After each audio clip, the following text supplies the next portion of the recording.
భారత క్రీడలు యువజన వ్యవహారాల మంత్రిత్వ శాఖ నెహ్రూ యువ కేంద్రం సంఘటన సంయుక్త ఆధ్వర్యంలో జగిత్యాల జిల్లా స్థాయి యువ ఉత్సవ్ 2025 కార్యక్రమాన్ని నిర్వహించారు.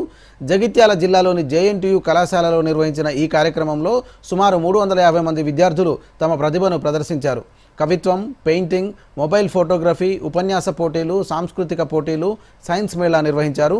ఇందులో గెలుపొందిన వారికి బహుమతులు ప్రదానం చేశారు. ఈ సందర్భంగా నెహ్రూ యువ కేంద్ర సంఘటన ఉమ్మడి కరీంనగర్ కోఆర్డినేటర్ వెంకట్రాం బాబు దూరదర్శన్తో మాట్లాడుతూ యువతలోని సృజనాత్మకతను వెలికి తీయడానికి పెయింటింగ్, కవిత్వం, మొబైల్ ఫోటోగ్రఫీ, ఉపన్యాస పోటీలు, సాంస్కృతిక పోటీలు, సైన్స్ మేళా వంటి 7 రకాల పోటీలు నిర్వహిస్తున్నట్లు చెప్పారు. చదువుతో పాటు యువతలో ఉండే ప్రతిభను గుర్తించడానికి ఇలాంటి కార్యక్రమాలు ఉపయోగపడతాయని అన్నారు.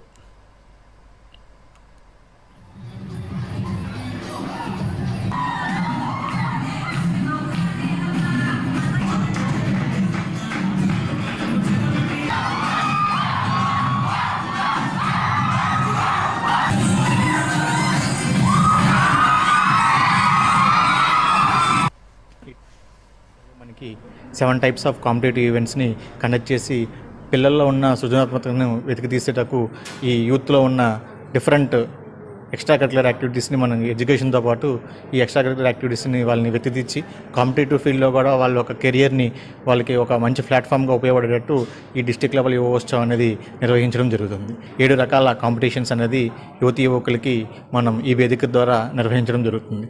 మన నెహ్రూ యువ కేంద్ర ఇలాంటి కార్యక్రమాలు నిర్వహించినప్పుడు యువత ఇట్లాంటి దాంట్లో పార్టిసిపేట్ చేసి ఇవన్నీ సద్వినియోగం చేసుకోవాలి.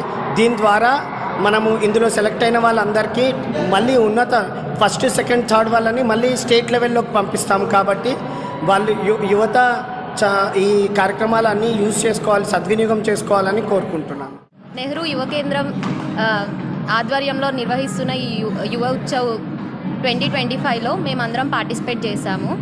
మేము వెటర్నరీ కాలేజ్ నుంచి వచ్చాము. యాక్చువల్గా అయితే చాలా స్ట్రెస్ ఉంటుంది. లైక్ చిన్నప్పుడు ఎప్పుడో ఇలాంటి కాంపిటీషన్స్కి వెళ్ళే వాళ్ళం, కానీ ఈ ఏజ్లో కూడా మాకు ఇలాంటి కాంపిటీషన్స్ నిర్వహించి చాలా స్ట్రెస్ బస్టర్ లాగా ఉంది. ఇది చాలా ఆనందంగా ఉంది, ప్లస్ చాలా హ్యాపీగా ఉంది ఈ మూమెంట్లో పార్టిసిపేట్ చేయడం.